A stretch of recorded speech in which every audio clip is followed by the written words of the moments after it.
करें, शुरू करें पढ़ाई।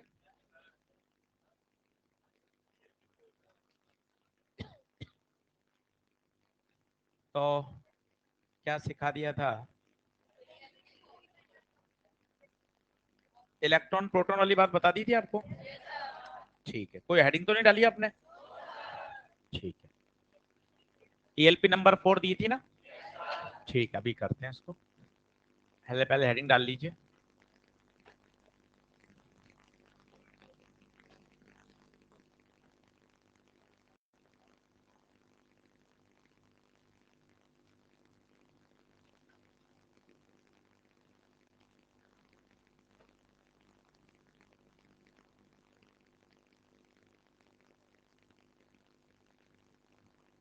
लिखें।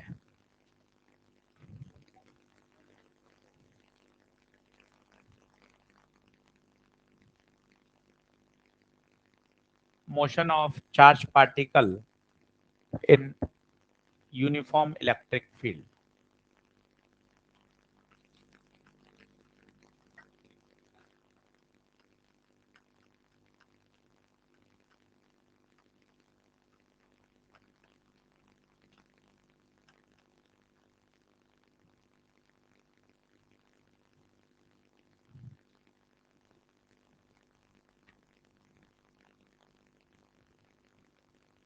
चलिए हेडिंग डाल लीजिए। Case 1, when it is release from rest.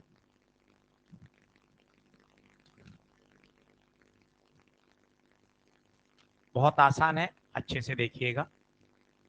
Total basic basic बातें हैं जो आप आराम से कर सकते हैं। ये यूनिफॉर्म इलेक्ट्रिक फील्ड है। इसके अंदर एक चार्ज पार्टिकल को रेस्ट से रख दिया गया। अब पहले एनालिसिस करें, बिल्कुल कॉपी भरे नहीं। होगा क्या, अगर आपने वो फ्लो समझ लिया तो आपको रटना ही नहीं पड़ेगा, आप सवाल डायरेक्ट कर लेंगे। क्या होगा वही, जब भी कोई चार्ज इलेक्ट्रिक फील्ड में रखा होता है तो इलेक्ट्रिक फील्ड उस पर फोर्स लगाती है। एफ बराबर क्यू ई। चार्ज कैसा है? पॉजिटिव चार्ज पे फोर्स इलेक्ट्रिक फील्ड के अलोंग लगता है। छोटी छोटी बातें। पॉजिटिव चार्ज पे फोर्स इलेक्ट्रिक फील्ड के अलोंग लगता है। इलेक्ट्रिक फील्ड कहाँ है? आगे। फोर्स भी एफ बराबर क्यू ई। हर बात का कारण, क्योंकि ये पॉजिटिव चार्ज है इसलिए इस पर फोर्स की डायरेक्शन वही होगी जो इलेक्ट्रिक फील्ड की होगी। इलेक्ट्रिक फील्ड कहाँ है? आगे। बस फोर्स लगते ही सारी बातें खुल गई।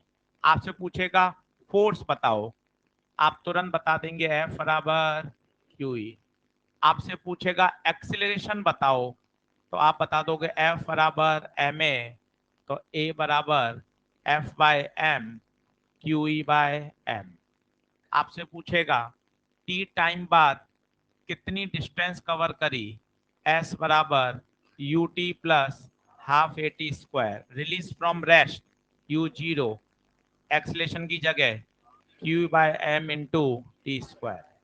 आपसे पूछे टी टाइम बाद वेलोसिटी बताओ, तो v बराबर u plus a t, u zero, acceleration q by m into t. आपसे पूछे काइनेटिक एनर्जी बताओ, हाफ एम वी स्क्वायर। मुझे नहीं लगता कि इसमें कुछ रटने का है। बस अगर आपने ये फोर्स फोर्स हिट कर लिया कि हाँ सर ये फोर्स लगेगा, इसके बाद तो सब इसके कॉन्सिक्वेंस इफेक्ट है। फोर्स से एक्सीलरेशन का इफेक्ट आएगा, वेलोसिटी आ जाएगी, डिस्टेंस कवर्ड आ जाएगा, काइनेटिक एनर्जी आ जाएगी। आप सब कुछ निकाल सकते हैं। और इसमें से कुछ भी नहीं रटे तो बेहतर है। कभी कभार पाथ पूछ लेता है, ये एक अच्छा सवाल है। पाथ सोचिए, पाथ स्ट्रेट लाइन, ये पूछ सकता है जरूर। पाथ स्ट्रेट लाइन होगा, इलेक्ट्रिक फील्ड की डायरेक्शन में चलता रहेगा, यूनिफॉर्म फील्ड है।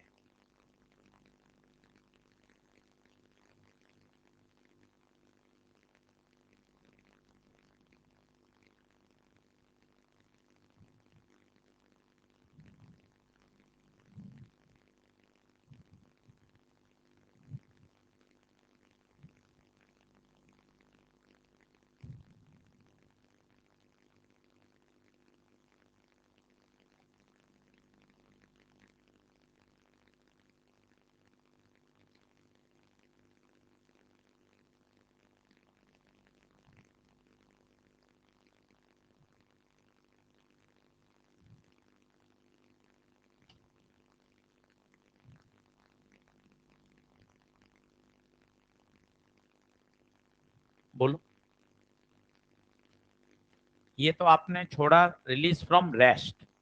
अब एक केस आता है, अगर इसको परपेंडिकुलर डायरेक्शन में छोड़ा जाए, इसका मतलब इलेक्ट्रिक फील्ड है एक्स में, पर आपने उसको वेलोसिटी किस में दी है, वाई में। इलेक्ट्रिक फील्ड है वाई में, आपने उसको वेलोसिटी दी है एक्स में, परपेंडिकुलर। तो फिर अभी प्रूफ करेंगे उसका पाथ होता है पैराबोलिक। क्या होता है, पैराबोलिक। सर्कुलर आपको याद आ रहा है गलती से मैग्नेट वाला, वो मैग्नेट में सर्कुलर होता है, इलेक्ट्रिक में तो पाथ कैसा होता है, पैराबोलिक। तो इस बात को भी अच्छे से अभी प्रूफ करेंगे और समझेंगे। पहले आप इसको नोट डाउन कर लीजिए अच्छे से। बढ़े क्या आगे। केस नंबर 2, मैंने आपको कहा है थोड़ा तेज लिखने का प्रयास करना है। एक सप्ताह तेज लिखने की कोशिश करनी है, अगले सप्ताह थोड़ा तेज भागेंगे, है ना। तो मेंटली थोड़ा थोड़ा तेज स्पीड अप होते जाइए। पूरा एक वीक है, थोड़ा तेज लिखने का प्रयास करिए, ताकि हम 6 दिन में थोड़ा सा स्पीड को पकड़ना शुरू कर देंगे। चलिए case number 2, when it is projected, when it is projected perpendicular to the field,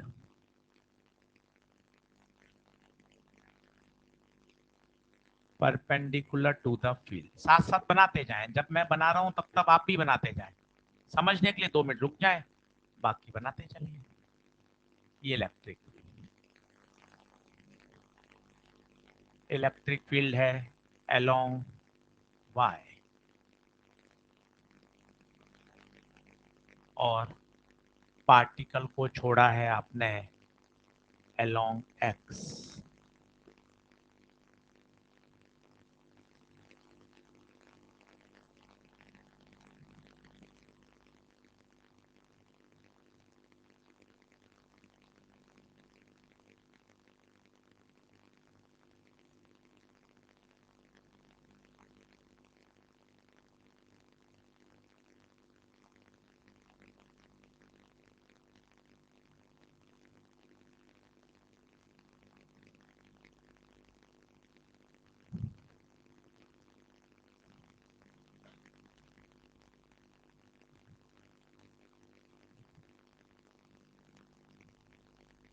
अब मजेदार बातें आएंगी, पर लॉजिक वही रहते हैं। फिजिक्स में मजा ये है, एक्सेप्शन कुछ भी नहीं है।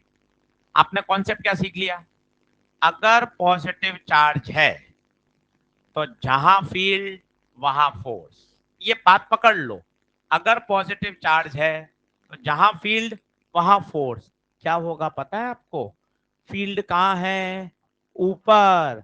तो जैसे ही एंटर करेगा इस पे फोर्स ऊपर लगेगा। देखो कैसे शिफ्ट हो गया ऊपर।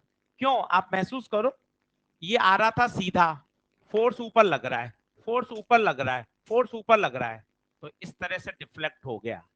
अब ये पाथ पैराबोलिक है या सर्कल है या हाइपरबोलिक है, ये मुझे नहीं पता। मैं तो गणित से इसको भी प्रूव करूंगा कि इसका जो पाथ है वो कैसा है, पैराबोलिक। पर ये जाएगा ऊपर, ये फील आ रही है क्या, क्योंकि उसके पास एक्स में तो वेलोसिटी थी, पर फोर्स कहां लग रहा है, ऊपर। तो ऊपर की तरफ डिफ्लेक्ट हो गया। क्या बात क्लियर है। अब मैकेनिक सब बता देगी कि इसका पाथ क्या है, वेलोसिटी क्या है, सब कुछ आप देखते जाना। पहले मुझे समझना मैं क्या बता रहा हूं। छोटे छोटे सवालों का जवाब दीजिए। फोर्स कहां लगेगा, डायरेक्शन बताइए। क्या प्लस वाई डायरेक्शन, लिखते चलो, छोटी छोटी बातें। फोर्स प्लस वाई में लगेगा। पूरा सेंटेंस बोल लो, अगर चार्ज पॉजिटिव है, रेड लाइन से ऊपर लिख लो, शर्म का ही कि अपने नोट्स है। अपन को अपनी फिजिक्स में तो हालत पता ही है ना, छुपी थोड़ी ना है। और मेरे से काहे की शर्म, मैं तो आपके साथ इतने समय रहूंगा, तो बिल्कुल ये खुल जाए, कोई दिक्कत नहीं है। ऊपर रेड लाइन से ऊपर लिख लिया करे। अपन को एक दूसरे की हालात बहुत अच्छे से पता है, दरवाजे बंद हैं, बिल्कुल शर्म ना करें। रेड लाइन से ऊपर लिख लीजिए, अगर चार्ज पॉजिटिव है तो तो फोर्स की डायरेक्शन इलेक्ट्रिक फील्ड के अलोंग होगी, अलोंग होगी। सही बात। इलेक्ट्रिक फील्ड बता, प्लस वाई, फोर्स भी प्लस वाई। जल्दी से बता दे, एफ बराबर क्यू ई एक्सेलेरेशन चाहिए F by m, QE by m. अब थोड़े बड़े बच्चे बनो, ये A नहीं AY होगा, क्योंकि फोर्स y में है तो एक्सेलेरेशन भी y में होगा। और मजेदार, AX 0 है क्योंकि x में कोई फोर्स नहीं है, x में कोई फोर्स नहीं है, तो x में एक्सेलरेशन भी 0। जब फोर्स ही नहीं है तो x दिशा में कोई एक्सेलरेशन नहीं है।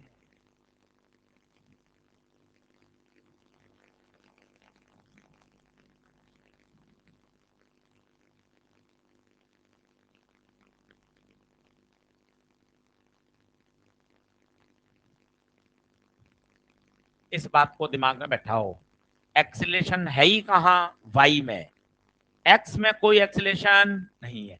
क्यों नहीं है? सब लिखा हुआ है, x में कोई फोर्स नहीं है, इसलिए x दिशा में कोई एक्सेलरेशन नहीं है।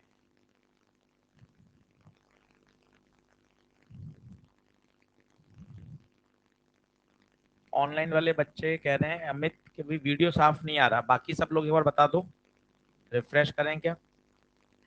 बाकी सत्यम, अंकित, सौम्या, रजत, उज्जवल, संध्या, दीपक, कनक, नजर, रवि, अनुष्का, अनन्या, यश, गौतम। क्लियर है सर, क्लियर है, उसका रिचार्ज खत्म हो गया, उसको पता नहीं। सही, चलिए, बहुत बढ़िया। तो एक्स दिशा में कोई एक्सीलरेशन नहीं है, क्लियर है बात, बहुत बढ़िया। चलो, अब इक्वेशन लगा रहा हूं। अब मैंने पहले कुछ बातें लिख ली, मेरा साथ देना। एक्स में एक्सीलरेशन 0, वाई में एक्सीलरेशन है क्यू ई बाय एन। सुनना, एक्स में इनिशियल वेलोसिटी यू, यू से फेंका था, वाई में इनिशियल वेलोसिटी 0। देख लो, पत्थर को शुद्ध रूप से कहां फेंका है, एक्स में, वाई में कोई वेलोसिटी नहीं है। ये टेबल अगर बना ली तो काम खत्म। कौन सी बात नहीं घुसी दिमाग में, बताओ? सारी वेलोसिटी एक्स में है इनिशियल, वाई में इनिशियल वेलोसिटी कुछ भी नहीं। हो गया काम। अब 9th क्लास, एस बराबर u t plus half a t square. दो बार लगाओ, एक बार लगाओ अलोंग एक्स, एक बार लगाओ अलोंग वाई। बिंदास लगाओ। जब आप एक्स में लगा रहे हो तो सारी बातें किसकी रखोगे, एक्स की, एक्स की वेलोसिटी, एक्स का ही एक्सीलरेशन। जब आप वाई में लगा रहे हो तो सारी चीजें किसकी रखोगे, वाई की, वाई का ही एक्सीलरेशन, वाई की ही वेलोसिटी, वाई का ही डिस्प्लेसमेंट। खुद इक्वेशन को फिलअप करें ऊपर टेबल की सहायता से।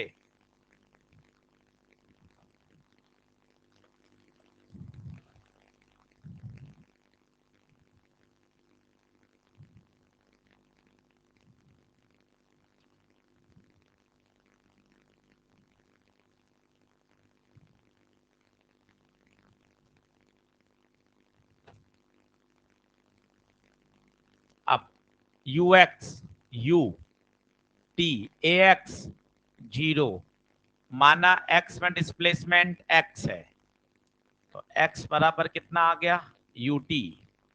माना वाई में डिस्प्लेसमेंट वाई है, u y, u a y q E by m into t. U y 0 है, ओके ओके, भूल चूक,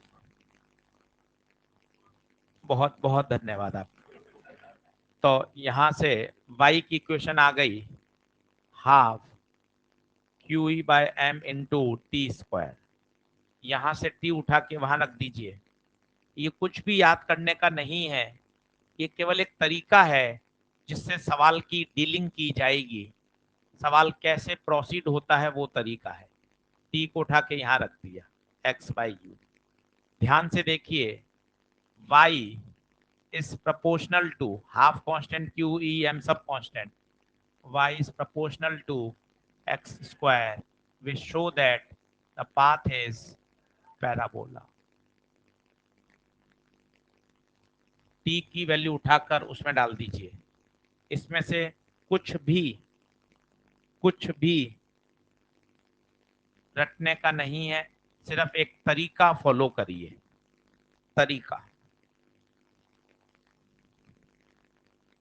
अब ये कंक्लूजन काम का है कि अगर चार्ज पार्टिकल को परपेंडिकुलर प्रोजेक्ट किया जाए तो उसका पाथ कैसा होता है, पैराबोलिक।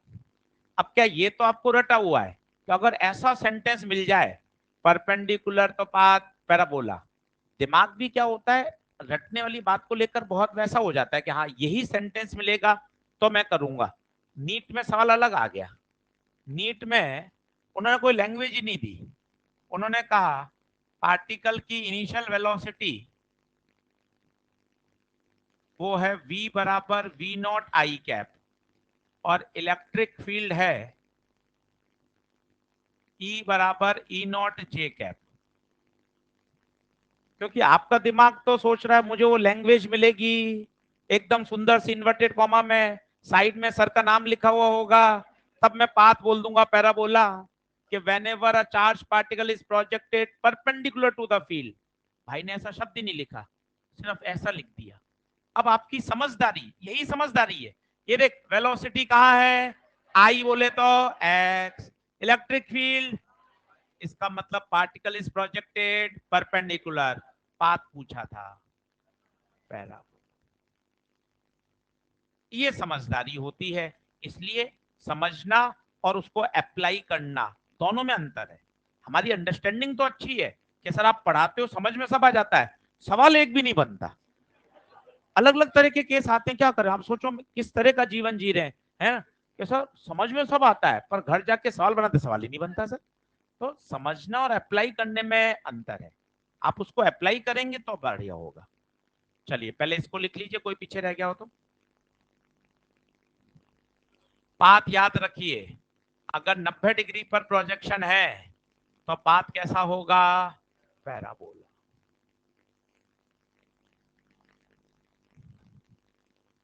हाँ जी,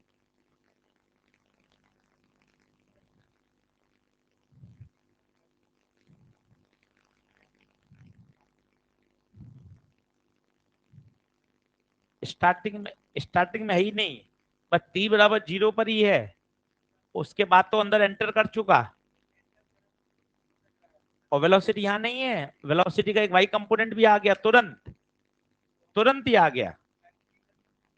नहीं होता, मैग्नेटिज्म में फोर्स और वेलोसिटी सदैव 90 डिग्री पे होते हैं क्योंकि वो क्रॉस प्रोडक्ट से आता है, F बराबर क्यू वी क्रॉस वी। तो उसमें क्या होता है प्यारे, ये क्रॉस प्रोडक्ट है, अभी परवेसर आ जाएंगे, क्रॉस प्रोडक्ट से जो आंसर आता है वो हमेशा परपेंडिकुलर। कुछ भी हो जाए, कुछ भी हो जाए, मैग्नेटिक फील्ड में फोर्स हमेशा वेलोसिटी के हर क्षण, सही है। आशा करता हूं मैं आपका डाउट बता पाया हूँ, वेरी गुड। चलिए तो पाथ कैसा आ गया भाई, parabola, y is proportional to x square. एक इसमें ये भी लिख लीजिए सवाल नीट का। फिर कभी कभार इसमें ये भी पूछा जाता है आफ्टर टाइम t वेलोसिटी बताइए उसकी, t टाइम बाद उसकी वेलोसिटी बताइए। तो कुछ मत करो, आप खुद कोशिश करो, v बराबर u प्लस ए टी लगाओ, कितनी बार, 2 बार, बिंदास खुद करो, काटा कूटा चलने दो, कोई टेंशन नहीं है, नोट्स बना के क्या कर लोगे, फिजिक्स समझ में आनी चाहिए। along x along y,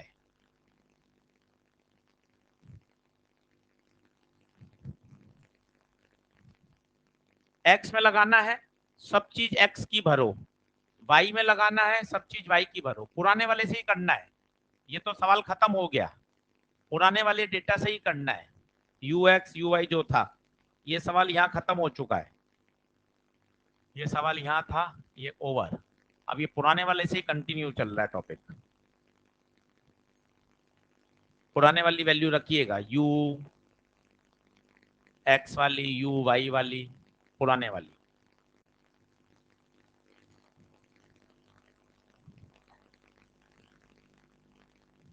बिल्कुल बिल्कुल।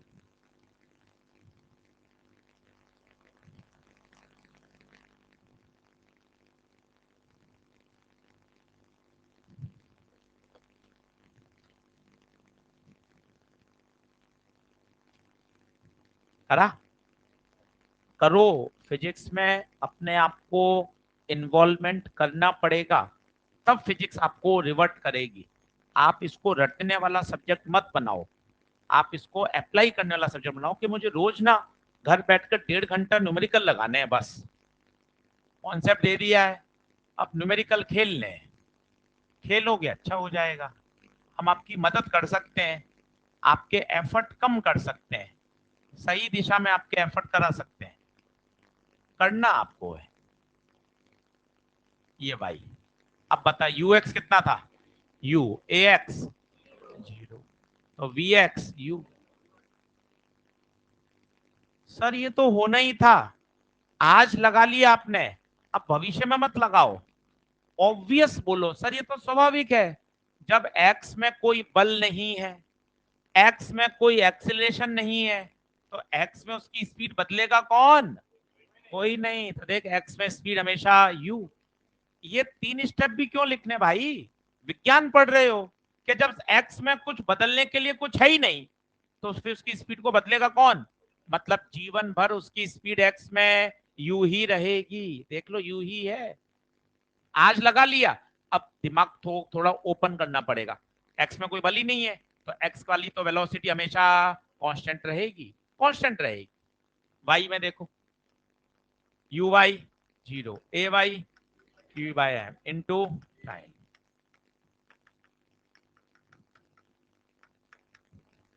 अब इसको कभी कभार वेक्टर फॉर्म में लिखना आ जाता है, वेक्टर फॉर्म में लिख ले प्यारे। V vector v x i plus v Y.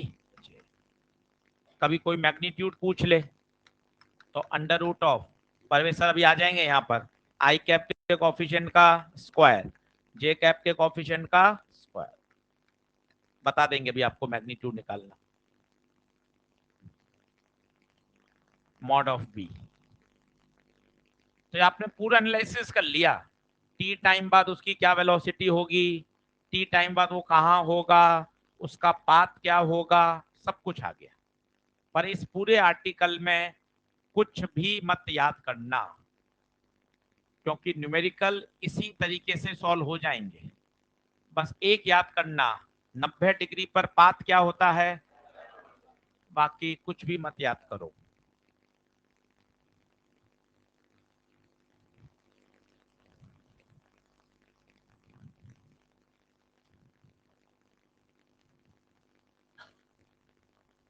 बोलो, बनी क्या बात?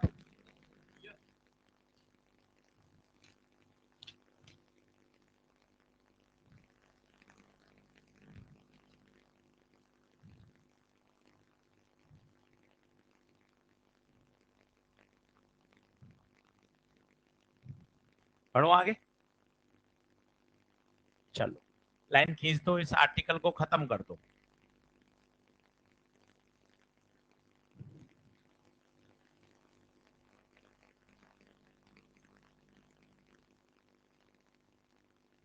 अगला प्रश्न।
बढ़िया सवाल है, इससे मेरे कई ऑब्जेक्टिव सवाल हिट हो जाएंगे और मैं उनको बहुत जल्दी सोच पाऊंगा।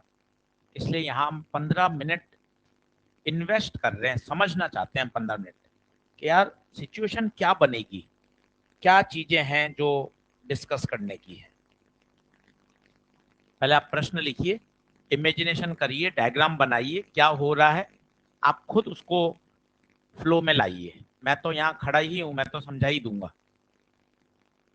पहले आप उसको प्रयास करिए कि इमेजिनेशन में बदलने का, कि हाँ सर ऐसा ऐसा हो रहा होगा, वो सोचिए।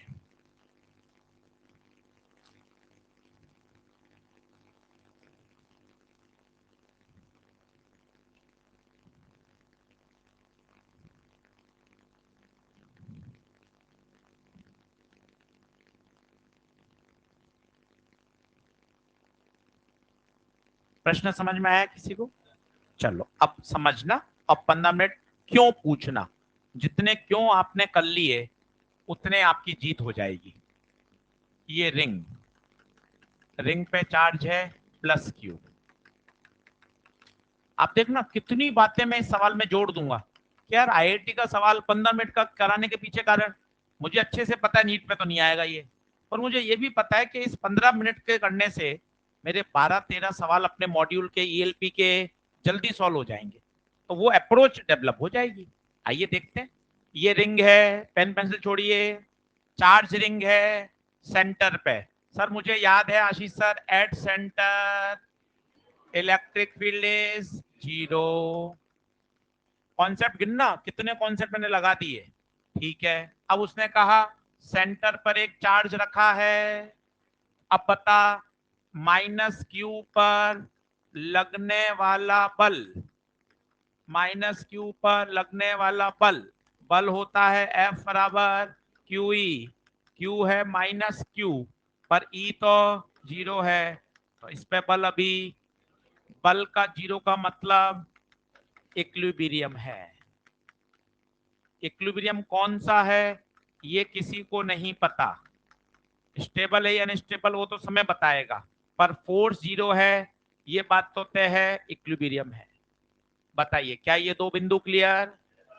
रिंग के सेंटर पर इलेक्ट्रिक फील्ड 0, अगर बेटे ई 0 है तो फोर्स भी, इस माइनस क्यू पे कोई बल नहीं लगेगा, ये जीवन भर वहीं रहेगा। पर ये कौन सा इक्विलिब्रियम है ये आप अभी नहीं कह सकते। सर कोई प्रैक्टिकल सिचुएशन बता दो, बता देता हूं। देख, ये बॉल, ये mg, ये नॉर्मल, नेट फोर्स 0, ये ध्यान से इसके ऊपर रखा, mg नॉर्मल फोर्स 0। अगर आप इसको बिल्कुल ध्यान से रखेंगे तो ये बॉल जीवन भर यहीं रहेंगी, नेट फोर्स 0 है। स्टेबल है या अनस्टेबल है वो तब पता चलेगा जब आप इसको स्लाइटली डिस्प्लेस करोगे, और अगर इसकी टेंडेंसी वापस आने की है तो स्टेबल है। क्या हाँ है क्या? तो मेरे ये बात तो क्लियर हो गई, सेंटर पे फील्ड 0, फोर्स भी। ठीक है, अब प्रश्न वो खुद कह रहा है, now it is slightly displace along the x axis. Okay, जैसा क्वेश्चन कहेगा वैसा करेंगे। ये डिस्प्लेस कर दिया, तो पहले मुझे बताओ, मैंने यहां डिस्प्लेस कर दिया, क्या यहां पर रिंग इलेक्ट्रिक फील्ड देगा? जल्दी से बताइए, एक्स दूरी पर रिंग के कारण, रिंग के कारण इलेक्ट्रिक फील्ड के q x upon r square plus x square power. What about electric field की डायरेक्शन? टेस्ट चार्ज रखो, टेस्ट चार्ज प्लस प्लस को रिपेल करेगा, ई अवे। अरे रुक जाओ, अरे रुक जाओ, ऐसे नहीं, ऐसे नहीं। इलेक्ट्रिक फील्ड की डायरेक्शन कहां आएगी? बाहर की तरफ। क्या ये बात क्लियर है? अब यहां पे तो कौन है? Minus Q. अब बोलो, इस माइनस क्यू पे बल कहां लगेगा? इलेक्ट्रिक फील्ड के अपोजिट। तुम दोनों बातें मिक्स कर दी। रिंग की तो फील्ड कहां है? बाहर। और इस फील्ड के अंदर कौन रखा गया है, माइनस क्यू। और अगर माइनस क्यू है तो उस पर लगने वाला बल इलेक्ट्रिक फील्ड के अपोजिट, माइनस क्यू पर लगने वाला फोर्स F बराबर क्यू ई, क्यू नहीं minus q e, k q x upon r square plus x square की पावर।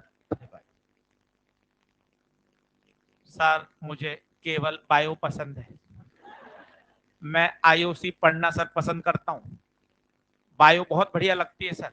तीनों विषय बायो होने चाहिए, पहला बायो, दूसरा बायो, तीसरा।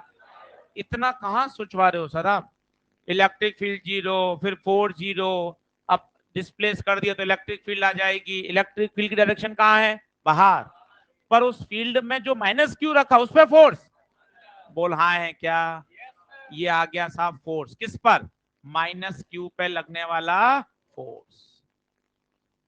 डायरेक्शन बताइए, डायरेक्शन अंदर, क्या बात क्लियर है। अब यहां ट्विस्ट है, उसने अभी केस वन में कोई कंडीशन नहीं दी, उसने कहा सिर्फ मैंने उसको डिस्प्लेस कर दिया। एसएचएम तभी करता है जब वो एफ बराबर माइनस के एक्स को फॉलो करता है। एक्स की पावर 1 होनी, एक्स की पावर 1 होनी, भाई ऊपर भी एक्स है और नीचे भी एक्स की पावर 1, इसलिए एसएचएम नहीं है। एसएचएम तभी होगा, अरे सुन लो, दिमाग में इस बात को रचा लो, बसा लो कि एसएचएम के लिए कंडीशन एफ बराबर माइनस के एक्स और एक्स की पावर 1, ऊपर भी एक्स है नीचे एक्स स्क्वायर 3/2 है, मतलब एक्स की पावर 1 तो एसएचएम तो नहीं है। हाँ या ना, क्या ऑसिलेटरी हो सकता है क्या, ऑसिलेटरी तो होगा, देख कैसे मजा आएगा तुझे।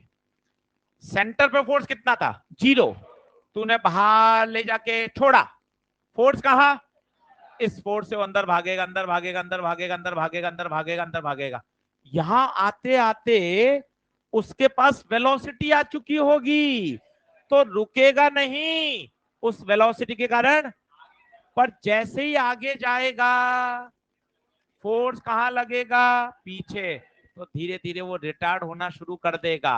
कहानी में कठिन है, इसमें आ जाओ। आपने इसको यहां डिस्प्लेस करके छोड़ दिया तो ये नीचे आ रहा है, आ रहा है, पर यहां के रुकेगा नहीं ना भाई, क्योंकि यहां आते आते इसके पास काइनेटिक एनर्जी आ गई, उस काइनेटिक एनर्जी के कारण ये आगे निकल जाएगा, फिर वापस अपोजिशन होगा, फिर नीचे आएगा। वही कंडीशन यहां है, क्यों नहीं बोल पा रहे कि बल यहां लग रहा है तो अंदर की तरफ आएगा, अंदर की तरफ आएगा, सेंटर तक आते आते रुकेगा नहीं, इनफैक्ट उसकी वेलोसिटी उस समय मैक्सिमम हो चुकी होगी, उस मैक्सिमम वेलोसिटी का उसको आगे जाना पड़ जाएगा, पर जैसे ही आगे जाएगा फोर्स पीछे लगेगा, फिर उसको क्या करेगा, रिटार्ड, और इस तरह से वो ऑसिलेटरी करेगा। क्या ये एसएचएम है, नहीं है, क्योंकि एसएचएम के लिए एफ बराबर माइनस के एक्स फॉलो होना चाहिए। एक बार सवाल यही आ गया, अभी आप मत लिखना, अगली स्लाइड में तो मुझे लेस बताना है, ये नई स्लाइड आ गई, ये नया, अभी अभी मत लिखना, कोई नहीं लिखेगा, कसम है सबको। नया क्वेश्चन, उसने क्या किया, यहां से छोड़ा 2r से, ये जेई मेन का क्वेश्चन है, कहां से छोड़ा, 2r से छोड़ा, आपसे पूछा है एसएचएम करेगा या नहीं करेगा, नहीं करेगा, क्योंकि एसएचएम के लिए स्मॉल होना जरूरी है, ये दूरी तो बहुत ज्यादा है। अभी बताता हूं, छोटी दूरी में ये क्या करने लग जाएगा एसएचएम, अभी आप देखना, क्या लार्ज दूरी पे कर रहा है क्या, बोलो हाँ है क्या, पहले आप इसको नोट कर लें, ये कौन सा केस चल रहा है, केस नंबर 1, कौन सा मोशन करेगा, ऑसिलेटरी। एसएचएम क्यों नहीं है, क्योंकि एफ बराबर माइनस के एक्स की पावर 1 को फॉलो नहीं कर रहा। बढ़िया प्रश्न है, दमदार है, और फिजिक्स समझे, उसकी फिजिक्स बहुत बढ़िया है कि जब आपने उसको बाहर ले जाके यहाँ छोड़ा, आपने उसको डिस्प्लेस कर दिया और जैसे आप इसको यहां छोड़ोगे तो उस पर बल कहां लगेगा, अंदर की तरफ। इस बल के कारण वो अंदर जाएगा। सेंटर पर आते आते वो रुकेगा नहीं, सेंटर पे आते आते उसके पास काइनेटिक एनर्जी आ चुकी होगी। उस काइनेटिक एनर्जी के कारण वो सेंटर को क्रॉस कर जाएगा और जैसे ही आगे जाएगा, पर अब इस पे बल कहां लगेगा, पीछे। तो धीरे धीरे अब क्या होने लगेगा, रिटार्ड। एक समय ऐसा आएगा जब उसकी वेलोसिटी 0 हो जाएगी, फिर वो सेंटर के आगे पीछे टू एंड फ्रो ऑसिलेटरी करता रहेगा, पर एसएचएम नहीं करेगा। एसएचएम नहीं करेगा क्योंकि एसएचएम के लिए तो एफ बराबर माइनस के एक्स को फॉलो होना जरूरी है। नहीं नहीं, वेक्टर ये तो सिर्फ डायरेक्शन बता रहा है। तू माइनस मत लगा, तूने तीर का निशान लगा दिया है ना, भले ही मत लग, कोई फर्क नहीं पड़ता। ओ कोई दिक्कत नहीं। क्या पीछे, अरे इसमें कुछ था क्या, लिख लो जल्दी लिख लो।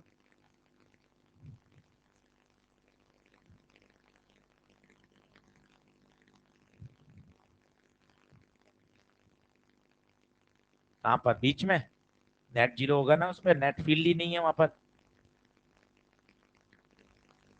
एफ बराबर क्यू, फोर्स भी नहीं होगा।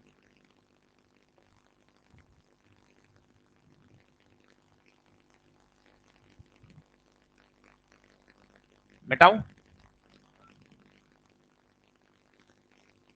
ये लिख लिया क्या सभी ने, जल्दी आओ।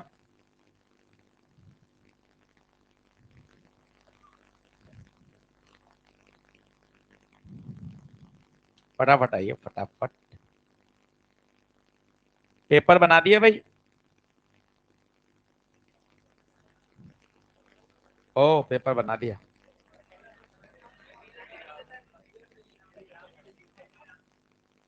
टेलीग्राम पे डाल दूंगा बिल्कुल।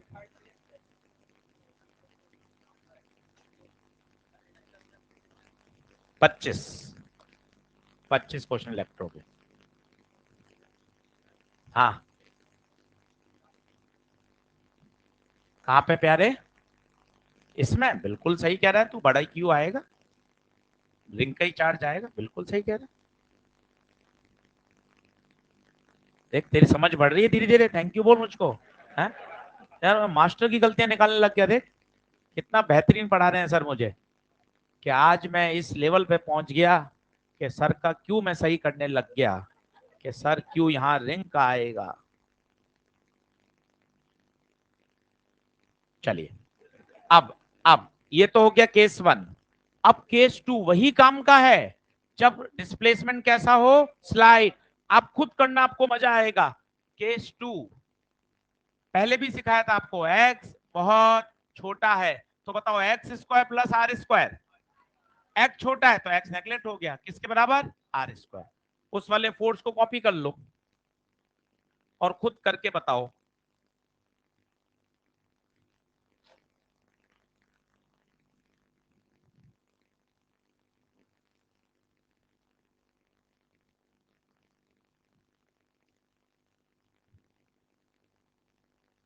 ये फोर्स आ गया, अब इसमें क्या कर दो, कंडीशन लगा दो। बताओ एफ बराबर minus q k q x r square plus x square, r square whole power 3/2 से 2, एफ बराबर minus q k q upon r q, k किलो डाल दो, minus q 1/4 pi epsilon nought q r cube x. भाई साहब आनंद आ गया, किससे compare हो रहा है, बढ़िया। एफ बराबर माइनस के एक्स, देखो आप क्या जबरदस्त कंपेयर हो रहा है। इसका मतलब अब ये क्या करेगा, एस एच है, अब ये एस एच एम करेगा। हाँ हाँ, नहीं ऑसिलेटरी तो फिजिक्स से पता चलता है। ऑसिलेटरी क्या कहता है कि अगर बॉडी बाहर जा रही है तो उसमें फोर्स की दिशा कहाँ है, अंदर की तरफ। हाँ, और एसएचएम ऑसिलेटरी का ही स्पेशल केस है, जब एक्स की पावर कितनी हो जाए, 1। सबसे बेसिक फंडामेंटल केस है। अब बताइए के आया, के एफ से एफ, बराबर से बराबर, माइनस से माइनस, एक्स से एक्स, ये पूरा सामान, ये पूरा सामान के कितना आ गया, q q upon 4 pi epsilon nought are.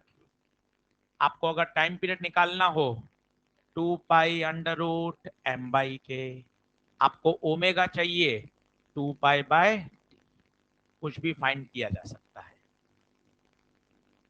कहीं इसको रटने की आवश्यकता नहीं है। आपका मेरा थॉट प्रोसेस मुझे डिस्कस करना है। अब ये सवाल नीट में कैसे बन सकता था, जेई मेन में कैसे बना, वो मैं आपको बताता हूँ। ये तो था ओरिजिनल आईआईटी का सवाल। अब आपको ये फील आई, हर डिस्प्लेसमेंट पर वो एसएचएम नहीं करता, स्मॉल डिस्प्लेसमेंट पर ही वो बॉडी क्या कर रही है, एसएचएम। हर डिस्प्लेसमेंट पे एसएचएम नहीं करेगा। अब देखना अगला सवाल।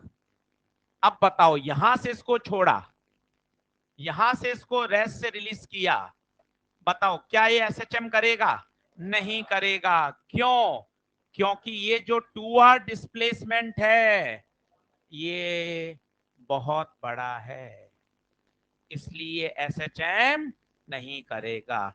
ये 2021 का सवाल बन गया, कुछ भी नहीं करना था। पर ये वही बच्चा कर सकता है जिसको एक पूरी कहानी क्लियर है। हाँ रिंग है, रिंग के एक्सिस पर पार्टिकल को डिस्प्लेस करते हैं, पर डिस्प्लेसमेंट कैसा होना चाहिए, स्मॉल। पहले ये पूरा करिए फिर अगले पर आएंगे, पहले पुराना पूरा कर लीजिए। मिटा दूंगे इसको,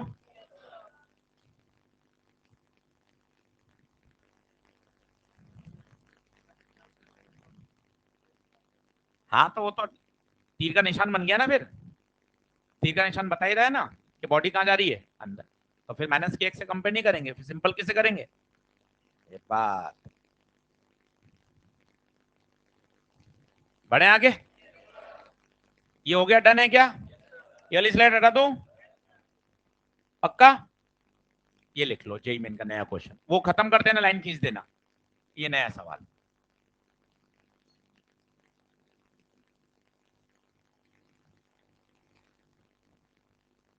अब ये डायरेक्ट अगर मैं आपको कराता ना तो आपको पता ही चलता है यार 2r का क्या रोल है, r क्या है, 2r क्यों नहीं हो सकता, r/√2 क्यों नहीं है। पर अब जब आपने पूरा आईआईटी का ओरिजिनल सवाल देख लिया, अब आपको फील है यार, x दूरी पे ले जाके छोड़ते हैं तो ऑसिलेट ही तो करता है, पर एसएचएम के लिए x को तो बहुत छोटा होना चाहिए, बहुत छोटा होना चाहिए।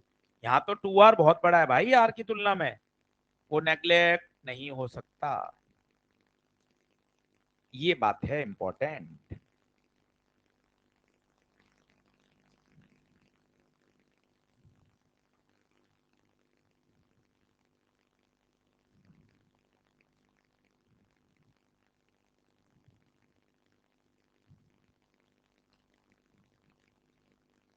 बढ़ चले,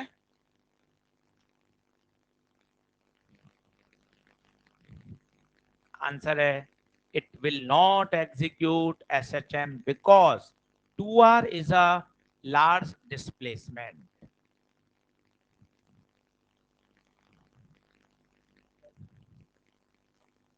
ये देख, खुद देखना, इस टर्म से r² से कंपेयर करते हैं, इसी से करेंगे।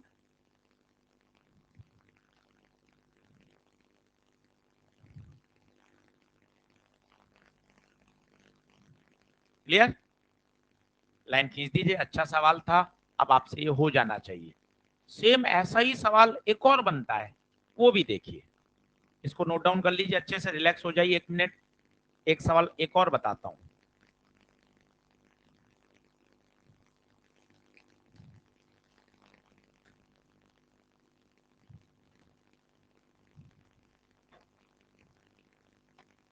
देखें।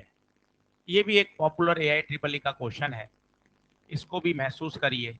अब आपको ये सारे सवाल एक जैसे लगेंगे, क्योंकि ना सीक्वेंस ही इंपॉर्टेंट होता है, कब क्या पढ़ाया जाए, कौन से सवाल किसके बाद कराए जाए, तो एक फ्लो बन जाता है ना, तो चीजें बहुत आसान लगती हैं। खेल ही सब सीक्वेंस का होता है। ये देखिए, ये ओरिजिन है, यहां रखा आपने प्लस क्यू 0, A पर, यहां रखा प्लस क्यू, 0 कॉमा -A1। सुनते जाना। अब यहां रखा आपने -Q। पहले बताओ इस -Q पे कौन कौन फोर्स लगाएगा? ईमानदारी से धीरे धीरे बताना, कौन कौन लगाएगा? जिस पर फोर्स निकालना है, पहला दिन और आज का 8वां दिन, उस पे गोला मारो, चलेगा दौड़ेगा कूदेगा यही। ये प्लस इसको अट्रैक्ट, ये प्लस अट्रैक्ट। क्या दोनों फोर्स बराबर है? चार्जेस का पेयर बराबर है, दूरियां भी, मतलब यहां नेट फोर्स 0। अच्छा, तो ये फिर से क्या हो गई? एक इक्विलिब्रियम पोजीशन। देख रिंग हट गई और रिंग की जगह दूसरा सिस्टम आ गया और फिजिक्स वही चल रही है। अभी सेंटर पे नेट फोर्स, मतलब ये कौन है? इक्विलिब्रियम। अब इसने क्या किया? इसको डिस्प्लेस करके छोड़ा 2r से। कहां से छोड़ा? 2r से। अब आपसे पूछा गया है क्या ये एसएचएम करेगा क्या? क्या ये एसएचएम करेगा क्या? आंसर अगेन है नो। कारण बताइए। क्योंकि डिस्प्लेसमेंट ज्यादा है, डिस्प्लेसमेंट ज्यादा है, डिस्प्लेसमेंट ज्यादा है। लिख लीजिए। अच्छा, क्या ये ऑसिलेटरी करेगा क्या? ऑसिलेटरी तो करेगा।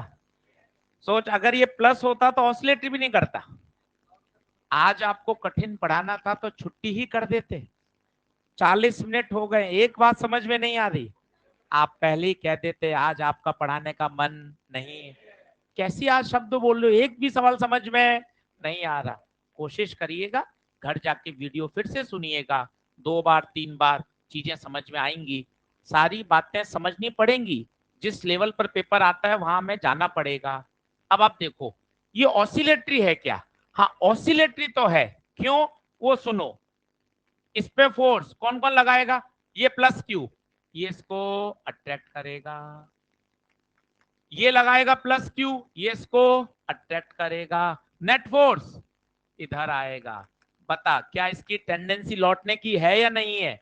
है। सेम कहानी है, आप समझ नहीं पा रहे। सेम कहानी है। क्या होगा? ये अंदर भागेगा, अंदर भागेगा, अंदर भागेगा, अंदर भागेगा, सेंटर पे आके रुकेगा नहीं। सेंटर पे आके इसके पास स्पीड आ जा चुकी, कहां जाएगा?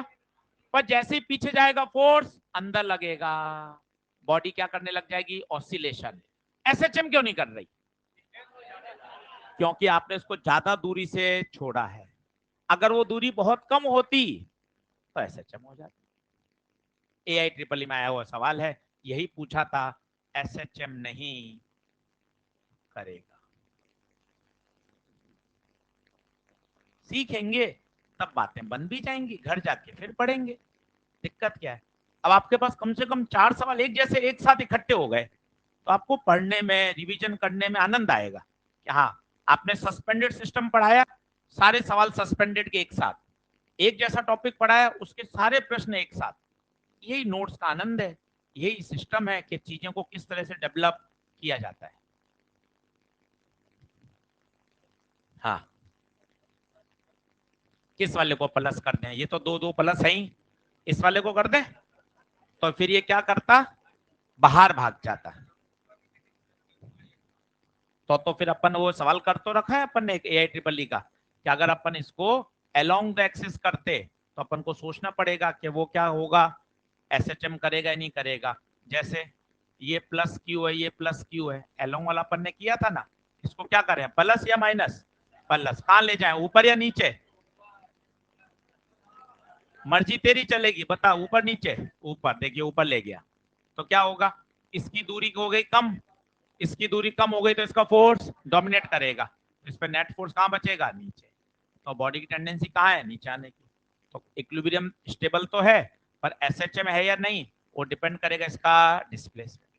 अपन ने क्लास में एक सवाल किया था एसएचएम का, जब पार्टिकल को मूव किया था अलोंग द एक्सिस, ये अलोंग द एक्सिस ही तो हो गया।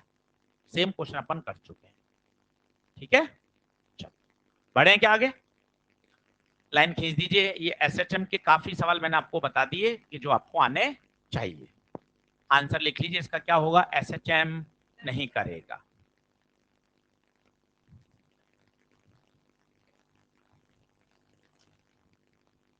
बढ़े आगे। हैंग डालिए, लाइन खींच के खत्म करिए। Electric lines of forces, heading electric lines of forces. इसके 7-8 पॉइंट्स हैं, वो पॉइंट्स आपको समझने हैं।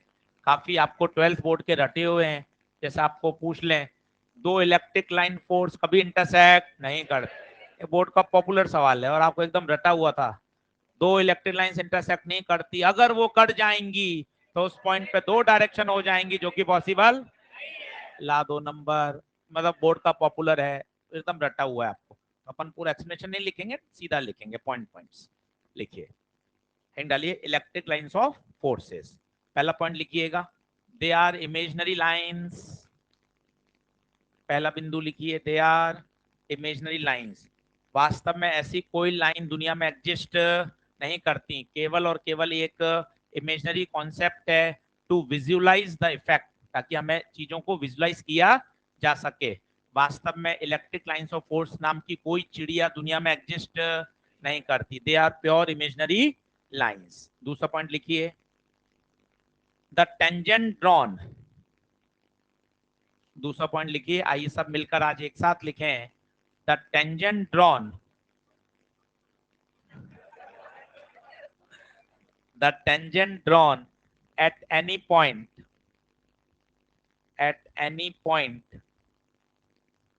on electric lines of force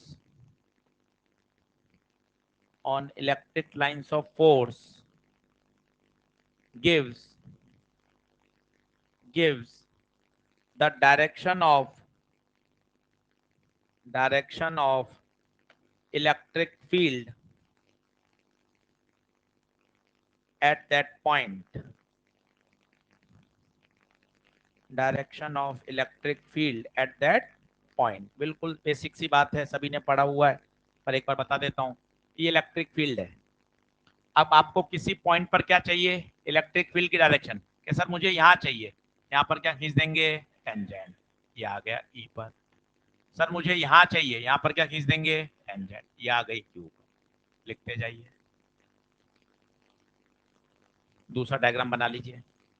तो किसी भी बिंदु पे अगर आपको टेंजेंट खींच दिया तो वहां पर क्या मिल जाएगी आपको, डायरेक्शन ऑफ इलेक्ट्रिक फील्ड। फिर एक सबसे अच्छा पॉइंट जो आपको याद है, तीसरा, कहां से निकलती हैं, पॉजिटिव चार्ज से ओरिजिनेट होती हैं और टर्मिनेट कहां होती हैं, नेगेटिव। बहुत अच्छा रटा हुआ है, लिख लीजिए। कुछ कुछ तो आता है सर हमें, आप यूं ही मजे लेते हो हमारे यहाँ। हाँ, ऐसा नहीं है कि बिल्कुल बर्बाद है। तीसरा पॉइंट देखिए, ऐसे भावुक ना हो जाएं, कभी हम ऐसा बोल देते हैं केवल मजाक है ना, इसलिए ऐसा कभी भी नहीं इसको अदरवाइज लें। क्योंकि पता क्या, सिर्फ फिजिक्स पढ़ा देंगे ना आपको 1.5 घंटा, तो आप यूँ भागने लग जाओगे, बचाओ बचाओ बचाओ, है ना। और अगर आपसे हमने 15-20 दिन लगातार कर दिया तो वैसे ही बाल कम होते हैं कोटा के पानी में, है ना। इसलिए तो क्या है, ये बीच में एक हल्का सा ऐसा थोड़ा रिलैक्स करना पड़ता है, और फिजिक्स में अपने आप वैसे ही धीरे धीरे बीच में रिलैक्स हो जाता है, अलग से मेरे को रिलैक्स करने की जरूरत नहीं है। यही बोलना है, राजकुमार तेरे गणित में सवाल क्यों नहीं सॉल्व हो रहा, ये क्या किया, इसमें काम हो गया। इसलिए अपन को अलग से कुछ एफर्ट नहीं लगाने पड़ते। तो तीसरा पॉइंट बताइए, they are originate from positive charge and terminate on negative charge. लिख लो तीसरा पॉइंट। तीसरा पॉइंट लिखो शब्दों में, they are originate from positive charge and terminate on negative charge। चित्र बना लो तीसरे का। चौथा पॉइंट बहुत बढ़िया है, जिसपे बहुत प्रश्न बनते हैं। चौथा पॉइंट लिखिए, they never form closed loop, they never form closed loop। अब आप देखिए, जैसे ये प्लस क्यू है, ये माइनस क्यू है, प्लस से निकलना माइनस में जाना, प्लस में निकलना माइनस में जाना, लूप कहाँ हुआ। लूप तो तब होता ना जब लौट के वापस आती, प्लस से निकली और माइनस पे खत्म ही हो गई, टर्मिनेट हो गई। तो ये लूप नहीं है। प्लस पे निकली माइनस पे टर्मिनेट हो गई। They never form close loop. पर बेटे ये अधूरी बात है, आपको और अच्छा लिखना चाहिए। Electric field, electric lines produced by static charge never form close loop. ये थोड़ा अच्छा सेंटेंस, क्योंकि आपने पूरी फिजिक्स देखी हुई है। जब मैं आपको मैग्नेट ईएमआई में ले जाऊंगा तो एक शब्द बताऊंगा, induce electric field, change in magnetic field produce induce electric field. याद करिए। तो वो क्या होती है, जो इंड्यूस इलेक्ट्रिक फील्ड होती है वो हमेशा क्या बनाती है, क्लोज लूप।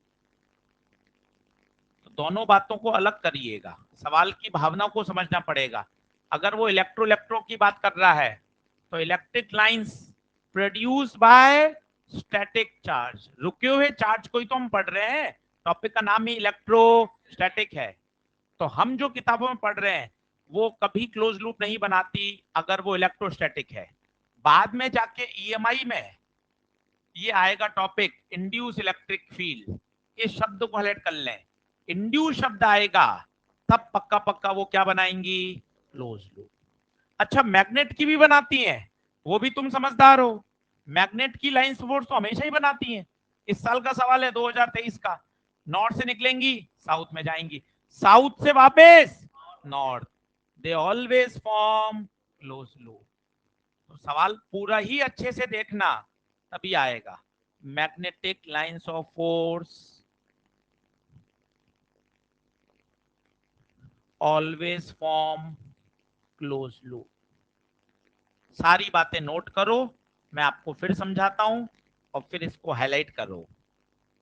मिक्स मत कर देना, मैग्नेटिक लाइंस अलग, इलेक्ट्रिक लाइंस अलग, इंड्यूस इलेक्ट्रिक लाइंस अलग। इसलिए सब बातों को अच्छे से नोट्स में सुंदर सुंदर लिख लो। यहां से अससन रीजन के थ्योरेटिकल प्रश्न बनते हैं।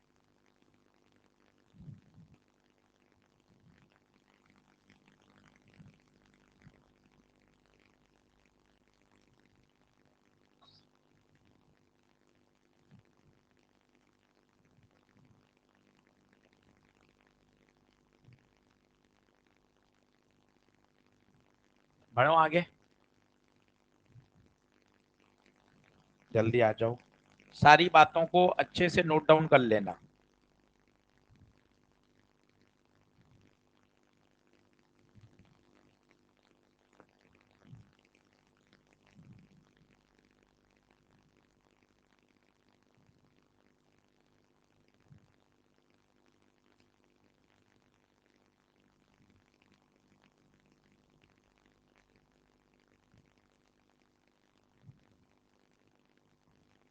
तो भैया तीन बातें हो गई मजाक मजाक में। एक है इलेक्ट्रिक फील्ड, इस शब्द को अंडरलाइन करो। स्टैटिक चार्ज, कितना सुंदर हाइलाइटर है, देखो आप। स्टैटिक चार्ज, स्टैटिक चार्ज की field never form close loop, originate from positive, terminate on negative, but magnetic lines always form closed loop, induce electric field always form closed loop.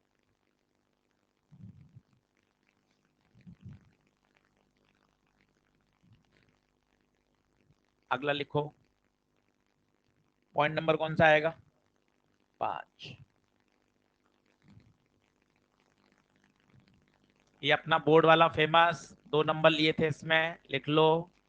To electric lines of forces, भावुक मत हो जाना, पूरा मत लिख देना कि सर इतना लिखते मैं तो पूरा ही लिख देता हूं, बस वहीं रुक जाना।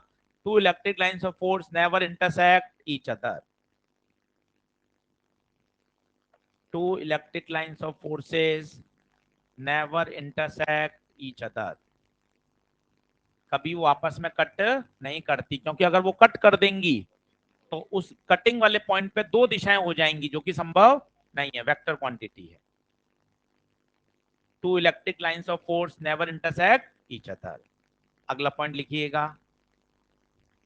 अब यहां से न्यूमेरिकल, यहां से क्वेश्चन बनते हैं। अगला point, number of electric lines of forces, number of electric lines of forces is directly proportional to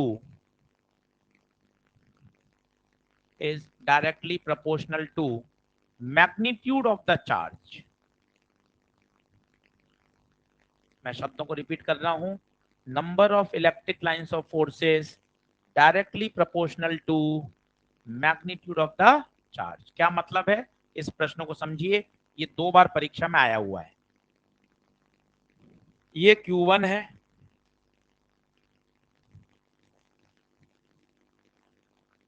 और ये Q2 है। डायग्राम बना लीजिए।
अभी मत पूछ।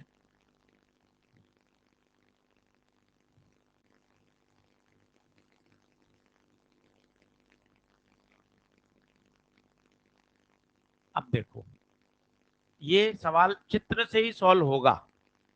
आपको देखना पड़ेगा Q1 से निकलने वाली लाइंस ज्यादा हैं। महसूस करिए, Q1 से कितनी सारी निकल रही है भाई, 1 2 3 4 5 6 7 8 9 10।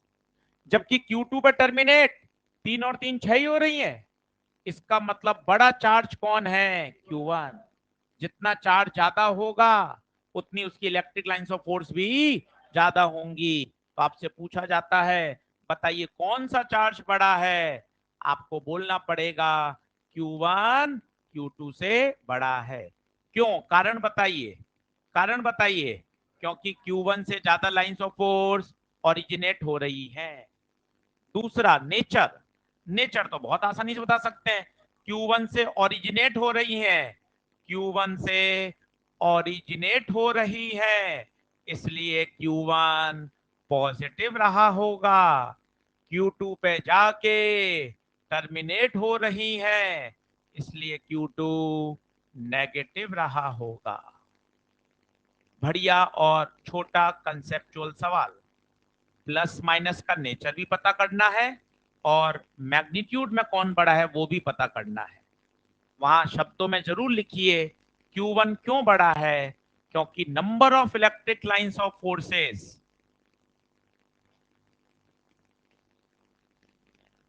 Q1 से जो निकल रही हैं वो ज्यादा है, इसलिए Q1 का मैग्नीट्यूड ज्यादा है। बोलिए, क्लियर क्लियर है बात। अच्छा पॉइंट है, इस पे सवाल बन चुका है, पूछा जा चुका है। अगला बिंदु लिखिए, जल्दी नोट करो, थोड़ा सा हाथ तेज चलाओ।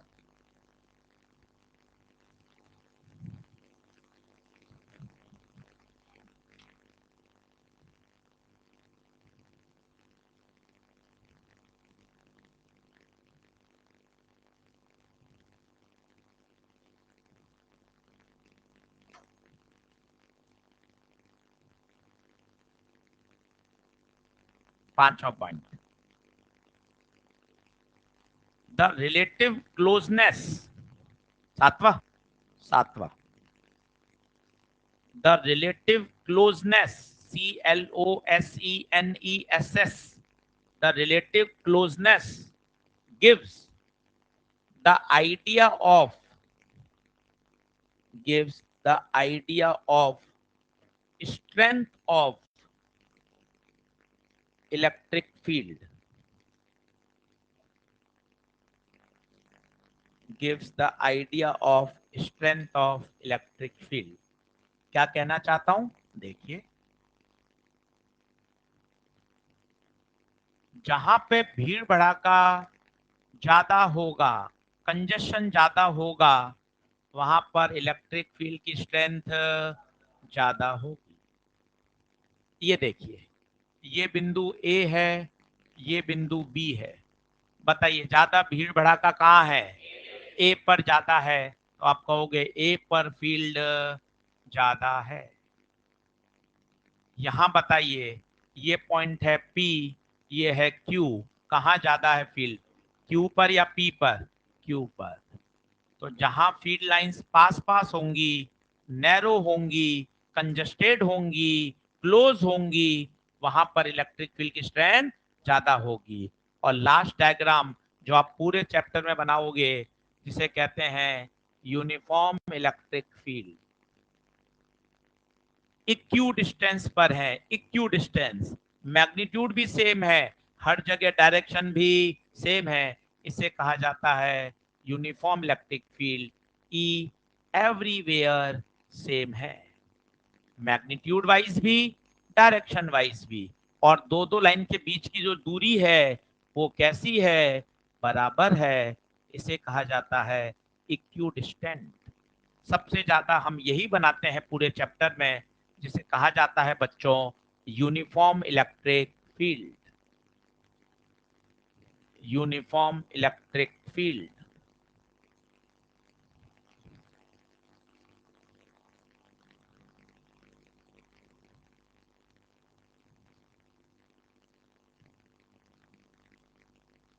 क्लियर?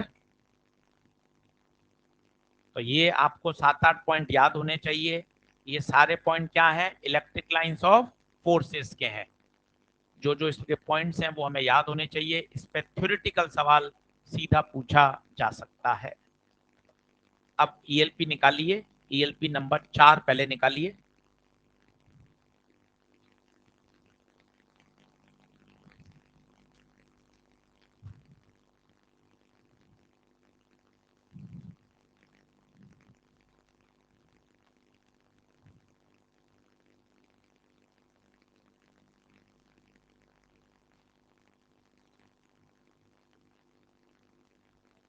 ईएलपी नंबर 4,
चलो पहले मैं आपको 5-6 सवाल बता देता हूं जो मुझे लग रहे हैं जिसमें बच्चा अटकता है, फिर मैं आपके भी डाउट ले लूंगा। सबसे पहले आइए सवाल नंबर 11 पर। वो कह रहा है साहब ए पर इलेक्ट्रिक फील्ड बताओ। छोटे छोटे लॉजिक हैं। ए पर इलेक्ट्रिक फील्ड कौन कौन देगा, सब देंगे। ये बताइए, ये धर देगा, दूरी ये कितनी है ए, तो के क्यू बाय ए स्क्वायर, ये धर देगा। के क्यू बाय ए। अब तेरी होशियारी होनी चाहिए ये एंगल निकालना। एंगल समझो, ये हेक्सागन होता है, ये सारे 60 60 60 60 60 होते हैं। ये ये ए है, ये भी ए है, ये भी ए है, तो ये इक्विलैटरल ट्रायंगल हो गया। ये 60, ये भी 60, ये भी 60, ये भी 60, तो इन दोनों के बीच में 120। तो वास्तव में ये 120 है, ये भी 120। ये इसमें पहला पंच है जो बायो वाला बच्चा भागता है। ये एंगल 60 नहीं है, कितना है? 120। अब दो बराबर वेक्टर अगर 120 पर लग रहे हैं तो उनका आंसर भी, तो ये कटेगा, ये कटेगा, इसका आंसर आ जाएगा के क्यू बाय ए स्क्वायर। अभी तो केवल इसका और इसका डिस्कशन हुआ है, भाई बचा हुआ है अभी। ये रिपेल करेगा, टेस्ट चार्ज रखेंगे यहाँ पर, बताओ कितना? के क्यू अपॉन दूरी 2। अब ये दोनों क्या हो जाएंगे? ये ऐड हो जाएंगे आंसर। बस इसमें यही बात है, वो एंगल इंपॉर्टेंट है। वो एंगल आएगा 120, और अगर 120 होगा, ये बात याद रखिए, अभी परवेश सर बता भी देंगे, दो बराबर फोर्सेस हैं, 120 डिग्री पर हैं, तो आंसर भी वही आता है, बिल्कुल बीच में। तो इन दोनों का आंसर आ गया, इन दो का आ गया के क्यू बाय ए स्क्वायर, और इसका इस डायरेक्शन।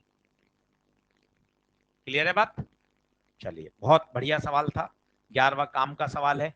पूरी ईएलपी इलेक्ट्रिक फील्ड कितनी जबरदस्त है कि आपने इसको अच्छे से कर लिया ना, आपको मजे आ जाएंगे।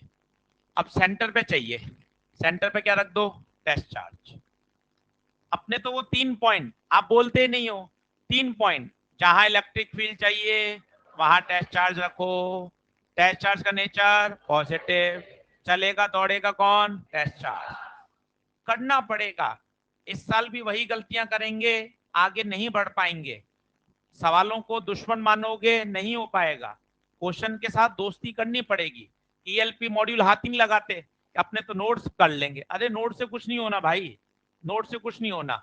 माइनस क्या करेगा? Attract, plus repel, plus repel, minus attract, minus attract, minus attract, plus repel, minus attract. कौन सा? यहां पे आ गए क्या अपन? सही है। देखो, ये स्थिति आएगी। अब आप ध्यान से देखना, ये और ये तो मर गए, ये वाला और ये वाला भी खत्म। पक्का? तो ई और ई, 2E इधर और 2E इधर, और एंगल 45 और 45 90। तो 90 डिग्री का आंसर होता है √2E। √2F बोल दिया करो, और एफ एफ नहीं है, तो 2√2E। ई कितना होगा? के क्यू बाय रेडियस कितनी है?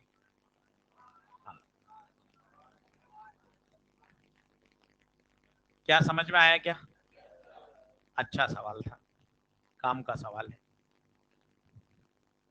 आज सारे बनाइए, एक एक सवाल आना चाहिए बहुत अच्छे तरीके से। जितने अच्छे तरीके से कर लोगे उतना क्लियरिटी बढ़ जाएगी।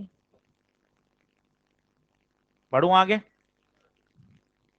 चलो देखो, पहले मैं बता देता हूं, उसके बाद आप अपने डाउट पूछ लेना।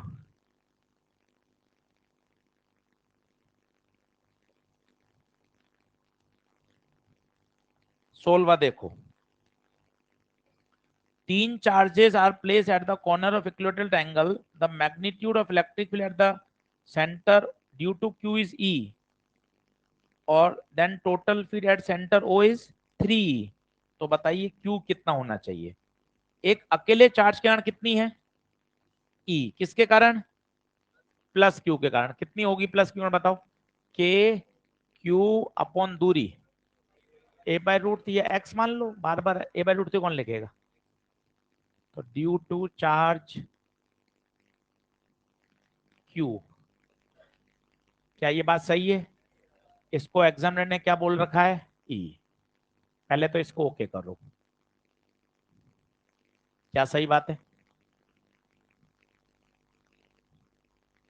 एक अकेले चार्ज की उसने फील्ड को क्या बोल रखा है? E। ठीक है, अब ट्रायंगल पे तीनों चार्ज आ गए, तो सेंटर पे तीनों देंगे। आप तुरंत बोल रहे हो सेंटर पे तो जीरो होगी। अरे जीरो तब होती जब सारे चार्ज बराबर होते। सर रटा पड़ा है, करें क्या सर? अरे रटा तो पूरा तो रट, तीनों चार्ज बराबर होते हैं तब जीरो होती है। सर ये नहीं सर, अपने तो जीरो ही याद करना है, पूरा करना चाहिए, तीनों बराबर नहीं है। अब क्या करेगा? यहाँ टेस्ट चार्ज रख, बता ये क्यू इसको रिपेल, ये क्यू इसको रिपेल, ये वाला पहले मुझे बताओ ये कितना देगा? अकेला क्यू निकाल रखा है ई, ये अकेला क्यू ई कितने डिग्री पर है? ये 120, 120, तो इन दोनों का ई। क्या ये बात क्लियर है? ये खत्म, ये खत्म। क्या बात समझ में आ रही है क्या? इन दोनों का रिजल्टेंट ई आ चुका है। इस Q का भी पता है कहां आएगा? नीचे, के क्यू बाय दूरी एक्स स्क्वायर। पर अपन को चाहिए कितनी? 3E। ई आ चुका है, 3 चाहिए, तो बताइए के क्यू बाय एक्स स्क्वायर को कितना होना पड़ेगा? कितना होना पड़ेगा? 4E। कितना होना पड़ेगा? 4E। इसको 4E के बराबर कर दीजिए, कितना आंसर आएगा बताइए? कितने आंसर आएंगे? दो क्यों आएंगे, कोई बता सकता है? दो संभावना है, मुझे तो 3 बनाना है, एक ई ऊपर है, तो दो संभावना है, या तो 2E ऊपर लगा दो या 4E नीचे लगा दो। हेलो, अगर 2E ऊपर लगाना है तो इसको क्या होना पड़ेगा? 2Q, और अगर 4 ही नीचे लगाना है तो क्या होना पड़ेगा? इसको प्लस का 4Q, ऊपर लगाना है तो माइनस का 2। शायद सवाल मैंने तेज समझा दिया, एक बार और बता देता हूं। नो नहीं, एक बार और सुन लो, और सुन लो, बिल्कुल बिल्कुल बिल्कुल। चलो देखो, एक अकेला चार्ज कितनी दे रहा है? E। क्या ये बात ठीक है? इस बात को हटा दो, एक अकेला चार्ज E दे रहा है। अब अपन को सेंटर पर कितनी चाहिए? 3। पहला छोटा प्रश्न, सेंटर पे कौन कौन देगा? तीनों, तीनों की बात करना, इसकी बात कर, बोल कितनी? अकेला छोटा क्यू ई, काम खत्म। अकेला छोटा क्यू ई, दोनों कितने पर? दो 120 पर है तो ई, ये खत्म, ये खत्म, इन दोनों की बात खत्म हो चुकी है, ई ऊपर आ गया। बोल हाँ। इस Q का इफेक्ट जान के 3 आना चाहिए, तो दो संभावना है, E है 2E और दे दे, कौन? Q। E है 4E दे दे, कौन? Q। 2E ऊपर देने के लिए इस Q को क्या होना पड़ेगा? नेगेटिव, तभी तो ये ऊपर देगा, और डबल करना है तो Q की वैल्यू 2Q, यहां 4 टाइम्स करना है। क्या बात समझ में आई? बेहतरीन सवाल है, आज घर जाके इसको फिर सोचिएगा तो मजा आ जाएगा। आगे बढ़ते हैं। ये देखिए, इसमें मैथ्स का एक फॉर्मूला लगेगा जिसे बोलते हैं इनफाइनाइट जीपी, इसलिए सवाल आपको कठिन लग रहा है।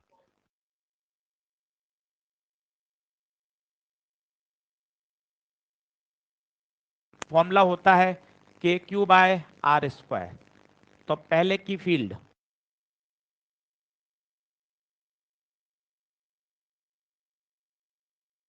अपॉन 2 का स्क्वायर, तीसरे की के क्यू अपॉन 3 का 4 का स्क्वायर, तो के क्यू कॉमन ले लें, 1 plus 1/4 plus 1/16।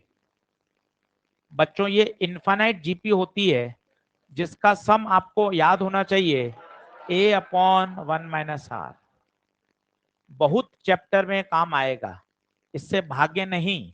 Infinite geometric progression जिसका सम होता है a अपॉन 1 - r, जहां ए बताता है फर्स्ट टर्म, आर बताता है कॉमन रेशियो, जिसका मतलब होता है second term divided by first term. Second term बताइए 1/4, फर्स्ट टर्म 1, तो आर की वैल्यू 1/4, फर्स्ट टर्म 1। अब लगा दीजिए आप के क्यू ए 1, आर 1/4, तो के क्यू 1, 3/4, 4/3,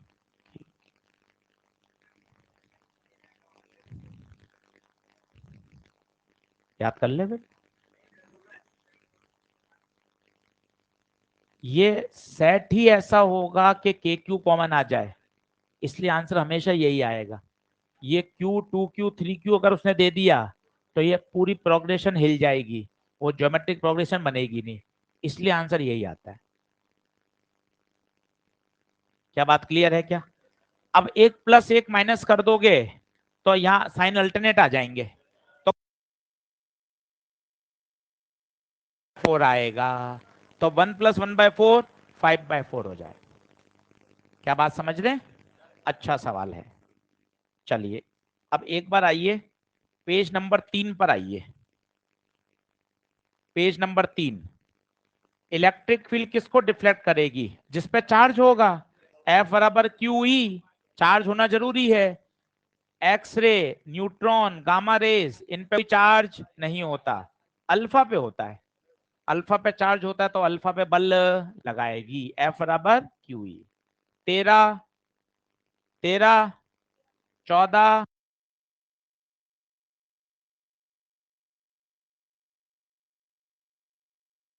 16, 17, 17 हो गया।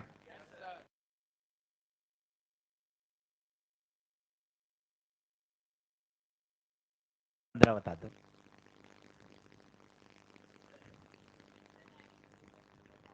अभी कहा था घर पे वापस करना हो जाए। 15 बता, बताई दो सर। आप सारे कर दो सर, आप ही पेपर दिया ना। चलो अब +3 -4, जल्दी से बोर्ड पे देखो। यहां क्या रखा? Test charge, plus plus repel, quarter का √2 k λ, 3 λ/r, 45 पर। ये क्या करेगा? अट्रैक्ट, √2 k λ/r, 45 45 कितने पर? 90। सही है। ये कितना देगा? 3√2 k λ/r, ये 4√2 k λ/r। कई बच्चे सोचते हैं कि पॉजिटिव एक्स अलोंग एक्स आ जाएगा क्या? नहीं, अलोंग एक्स तो तब आता ना जब ये दोनों बराबर होते। कितना मस्त सवाल है। बड़ा कौन है? 4√2 बड़ा है, तो रिजल्टेंट बीच में नहीं, थोड़ा सा ऊपर आएगा।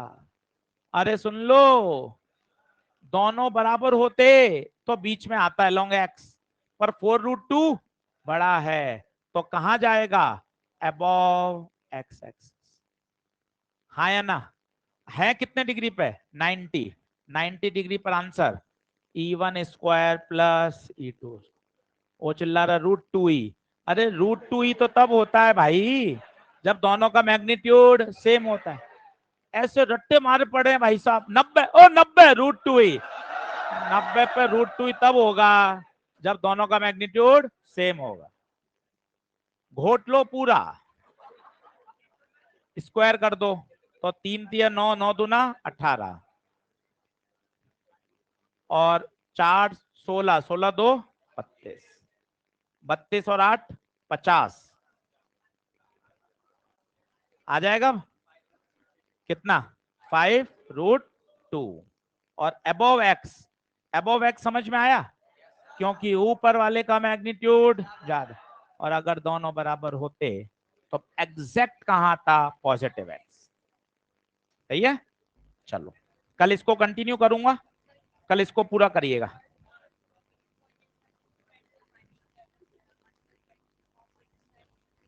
गलत है उसमें, हाँ कल बता देंगे। क्वेश्चन नंबर 3 में कुछ आंसर में गड़बड़ आ रही है भाई? थर्ड में?